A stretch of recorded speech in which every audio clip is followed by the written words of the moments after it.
So here we are, we're entering into our evidence exhibition that we'll be showing for the first time in the Centre Pompidou.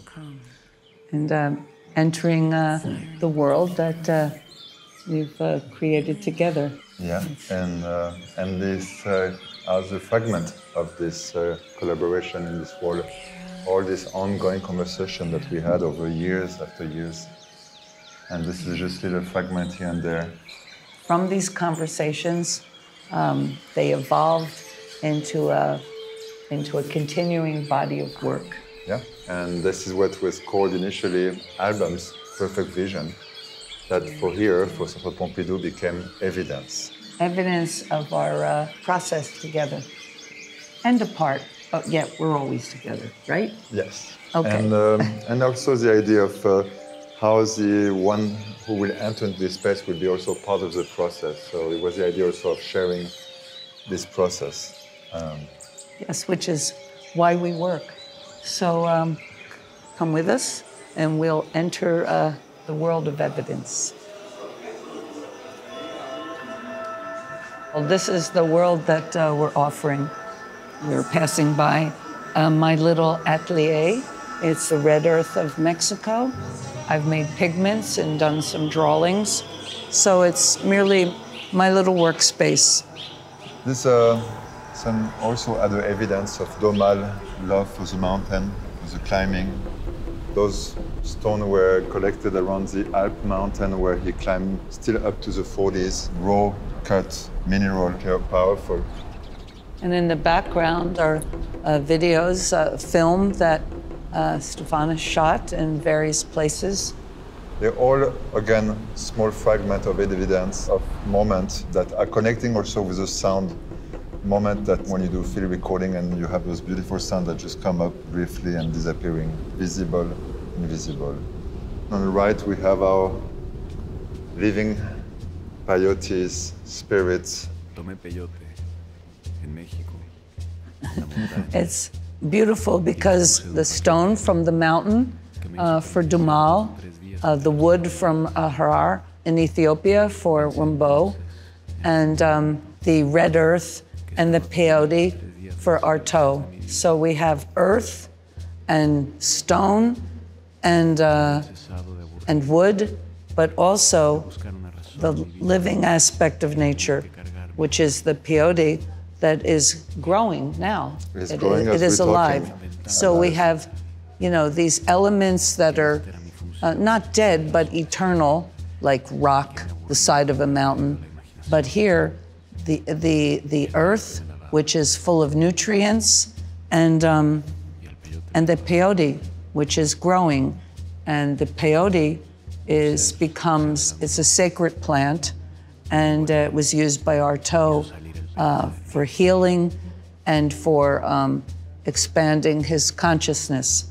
So it's beautiful to me to have something alive in an exhibition. I mean, art is always, it's alive because it keeps regenerating, but this is nature, nature giving to us as people are walking around or sitting and contemplating or meditating or daydreaming. They can be in contact with this very sacred medicinal plant. And this is a wall that is, in a sense, a reflection. And this is also what we used when we were in studio to get inspired: image, landscape, portraits, drawings, handwritings, poems of Paris. So many different elements that all of them somehow have been part of the process. So within all of this material is evidence of our both artistic and personal journey. Many beautiful portraits of the artists. There's original material, poems from the 70s even that I had written for Rimbaud or Artaud, and just there's a cinematic aspect of the repetition of looking, even like looking at the moon over and over and over, or looking at the face of Artaud over and over. and discovering new things in his face.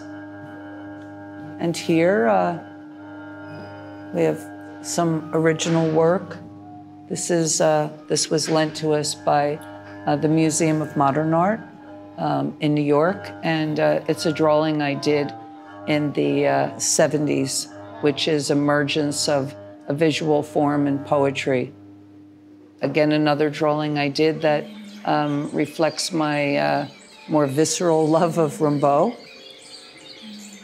And then we have this wonderful self-portrait of Artaud. The Pompidou actually has a wonderful collection, they've told me, of work of Artaud. We're really fortunate to have it. This is a 70s drawing I did of Arthur Rimbaud, also lent by the MoMA. This is nice because these are 3 drawings that I did of Artaud, imagining Artaud eating peyote, which I have transformed into a rose.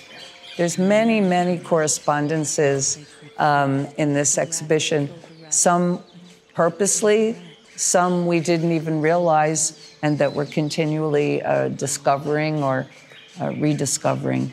So many different connections through the sound, the audio, the visual, the artifacts and elements brought back from India, Ethiopia, and Mexico.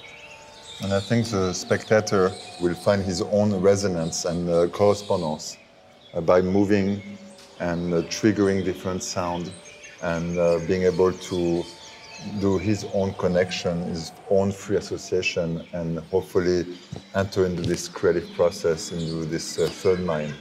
How you call it, Paddy? It's our third mind, yeah. The work is the third mind itself. It's because the work is living.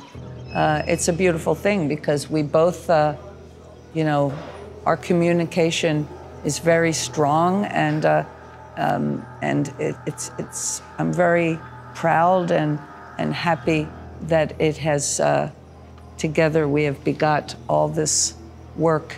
And why do we work? We work for the people. We work for ourselves, of course. We work to discover and evolve, but also to create something for all of you.